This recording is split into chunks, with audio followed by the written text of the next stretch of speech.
What is up with it? Today we are back with my top four at the Orlando Regional deck profile.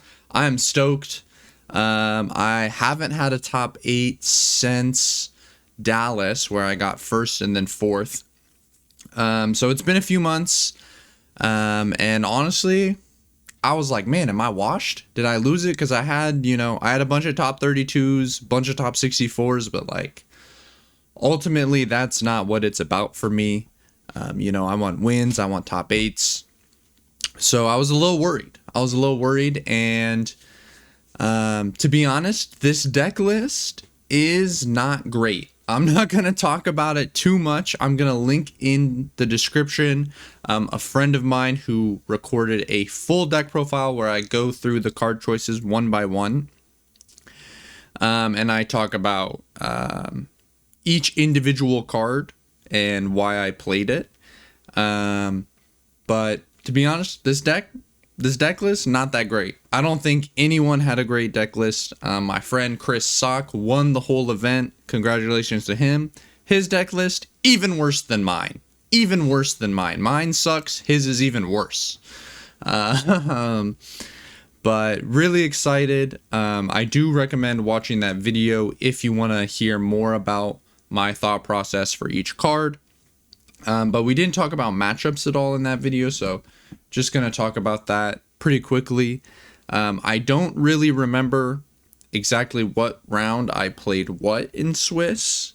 To be honest, even one of these could be wrong. I did this I didn't write anything down. This is like off the dome. But I think I played one Lucci, one blue-purple Sanji, one Rayleigh, two GP Luffys, two Zoros, one Teach, and one Shanks in Swiss, where I went X1. GP Luffy was the matchup that I was most concerned about going into the event because, as you see, I'm playing no Mihawks and only one Pudding, and those are like the two cards that really matter in the matchup. But managed to beat both of them. My loss was versus Lucci in round one. And as fate would have it, in top 32, I would actually pair into the exact same Lucci. His name was Milano. Very nice guy. Very, very cool guy.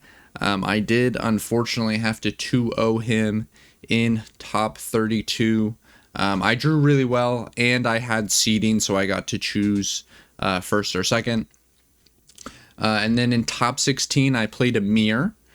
This was the match I was most worried about for two reasons. First of all, I knew I was either going to have to play one of my students because he was the 32 seed, and he was on a very, very, very, very similar deck list. Or two, I would have to play the one seed. And the one seed gets to pick first or second. And the one seed was on 3 Pudding and 1/9 Luffy, which is the two best cards for the mirror. So I was worried. But thankfully, managed to walk away with the 2-0 there as well. Then top 8, I played a green Zoro, and I managed to squeak a 2-1 win. Game 3 was kind of nutty. Game 3... he's just doing like Hiyori stuff. So I'm dealing no damage. I keep having to swing into the Hiyoris. And then he slams a 9 Zoro on 9. And I'm like, yo, I don't have the red rock. Yo, this is going to be tough. But I had a Hell's Judgment.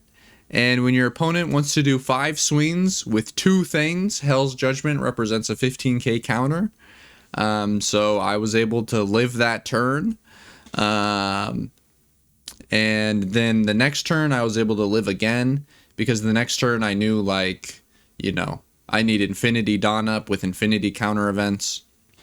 And then the next turn I killed him. So managed to win that one. And then unfortunately lost round of top 4 to Alex on Rayleigh. Great dude. That was my first time actually meeting him. We had a great game. He had dice. He chose second. Game 1, I have no counter cards. I just die instantly. Game 2, we have a really good back and forth game. I think he maybe misplays here and there, but I win that one. And then game 3, 1-1, 4-3, 4-3, I die. So that was tough. I don't think this is necessarily the best deck list. I think there's a lot of work to do. UP is a good deck for sure. I don't know if it's necessarily the pick for Nats, to be honest. I think this deck performed really well in this tournament because people didn't know about it. I had multiple opponents who were like, oh man, I don't even know what UP Luffy really does post-ban. So I think this deck got a lot of help from that. That doesn't necessarily mean that it will be the pick for Nats. Maybe I'll play it, maybe I won't. It definitely people will know about it now, right? The secret is out of the bag. That's just how it is. But yeah, I honestly appreciate all the support from everyone. Y'all have been rocking with me. I know I said I was gonna get back on the video grind. Truthfully, it's probably not happening until after Nats. I'm sinking all my time into trying to win, man.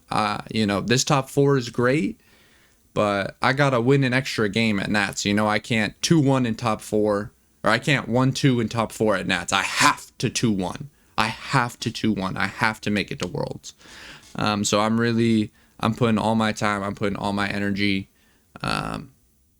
into trying to crack it, trying to get there. But I appreciate you all rocking with me. Yeah, and thank you. Oh, also, in the link of the description, it's not going to be there if you watch this video immediately, but Dickel helped me with the first draft of the list a lot. You may know him for being a multi-time champion, going to Worlds last year. Me and him talked a lot about a week before the event about the deck list and UP Luffy, and he helped me a ton. He told me he's coming out with a guide soon. So as soon as that guide comes out, it will be in the link of the description of this video, but it's not out yet. So if you're watching this like minutes after this video comes out, it won't be there. But if you're watching it, maybe a day later or 2 days later, hopefully it will be out. But thank you all so much for watching, and I hope you have a great rest of your day.